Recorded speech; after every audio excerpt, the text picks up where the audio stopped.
Bab bencilah segala hal yang diperoleh secara cuma-cuma. Dalam buku The Popular Hukum Kekuasaan karya Robert Greene, membahas pentingnya menghargai usaha dan pengorbanan dalam mencapai sesuatu. Dalam hukum ini, Greene menekankan bahwa barang atau keuntungan yang didapat tanpa usaha seringkali memiliki nilai yang rendah dan bisa menimbulkan ketergantungan atau merusak reputasi kita. Pada dasarnya, hukum ini mengajarkan bahwa segala sesuatu yang diperoleh secara cuma-cuma atau terlalu mudah dapat membuat kita kehilangan rasa hormat terhadap nilai dari hal tersebut. Usaha dan kerja keras memberikan makna, dan hal ini juga membangun rasa hormat dari orang lain. Di sisi lain, hadiah atau bantuan yang diterima tanpa usaha seringkali datang dengan harga yang tidak terlihat, seperti rasa hutang budi atau hilangnya otonomi. Greene menyarankan supaya kita menolak hadiah atau keuntungan yang datang tanpa usaha, kecuali jika itu bisa digunakan dengan cara yang strategis.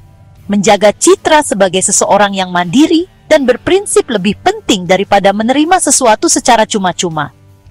Alasan dibalik mengapa kita harus menghindari hal yang gratis adalah untuk menghindari ketergantungan dan manipulasi.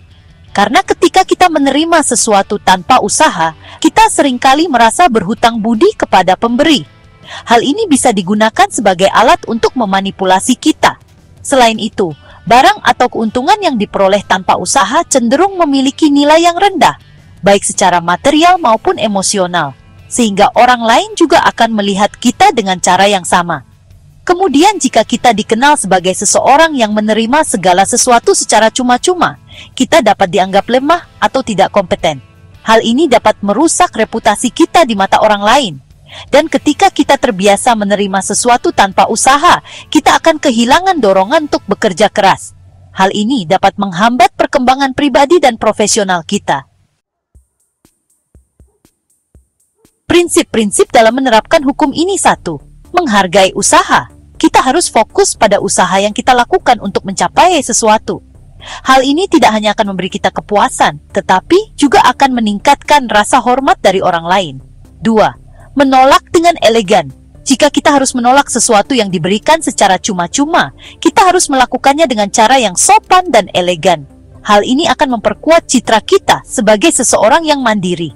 1. Memanfaatkan strategis. Dalam beberapa kasus, menerima sesuatu secara cuma-cuma bisa menjadi langkah strategis jika itu membantu kita mencapai tujuan jangka panjang. Jadi, kita harus memastikan bahwa kita memahami konsekuensinya sebelum menerima. 1. Menunjukkan kemandirian. Orang yang mandiri dan tidak bergantung pada orang lain seringkali lebih dihormati. Oleh karena itu, kita harus menunjukkan bahwa kita dapat mencapai sesuatu dengan usaha kita sendiri. Louis Titiaplus, juga dikenal sebagai Raja Matahari, adalah salah satu raja paling terkenal dalam sejarah Prancis. Ia dikenal karena kemandiriannya dalam membuat keputusan dan memimpin kerajaannya. Louis Titiaplus jarang mengandalkan hadiah atau bantuan dari orang lain, dan ia menanamkan nilai ini pada istananya. Ia percaya bahwa menerima sesuatu secara cuma-cuma dapat mengurangi otoritasnya sebagai raja. Sebaliknya, Louis Titiaplus menggunakan kekayaan dan sumber daya yang ia miliki untuk membangun citranya sebagai penguasa yang kuat dan mandiri. Pendekatan ini membantunya mempertahankan kekuasaan dan mendapatkan rasa hormat dari rakyatnya.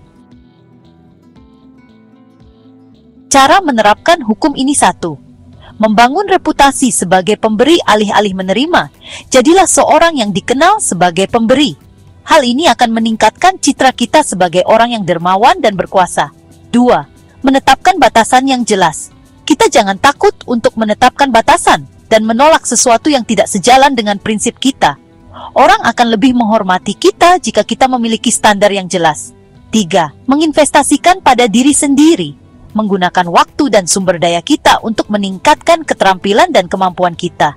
Hal ini akan membuat kita lebih mandiri dan kurang bergantung pada bantuan dari orang lain. 4. Memperhatikan motif di balik pemberian. Sebelum menerima sesuatu, kita harus mempertimbangkan motif pemberinya. Jika ada niat tersembunyi yang dapat merugikan kita, kita lebih baik menolak. Dalam dunia korporasi, menerima sesuatu secara cuma-cuma seringkali memiliki implikasi yang tidak terlihat. Misalnya, menerima hadiah dari rekan bisnis atau klien dapat menciptakan persepsi bias atau konflik kepentingan. Banyak perusahaan bahkan memiliki kebijakan yang melarang karyawan menerima hadiah untuk menjaga integritas dan reputasi. Seorang profesional yang menolak hadiah atau bantuan dengan sopan seringkali dianggap lebih profesional dan dapat dipercaya. Hal ini juga menunjukkan bahwa mereka menghargai usaha mereka sendiri dalam mencapai kesuksesan. Namun, menolak sesuatu secara cuma-cuma bisa dianggap sebagai tindakan yang sombong atau tidak sopan. Oleh karena itu, kita harus memastikan untuk menjelaskan alasan kita dengan cara yang ramah dan sopan. Kemudian, dalam beberapa kasus, menolak sesuatu secara cuma-cuma bisa berarti melewatkan peluang yang berharga. Kita harus mempertimbangkan dengan hati-hati sebelum membuat keputusan. Dan meskipun penting untuk menghargai usaha, kita jangan terlalu kaku dalam menerapkan hukum ini. Ada situasi di mana menerima sesuatu dapat menjadi langkah yang bijaksana. Jadi, bab bencilah segala hal yang diperoleh secara cuma-cuma dalam bab 8 hukum kekuasaan mengajarkan pentingnya menghargai usaha dan pengorbanan dalam mencapai sesuatu.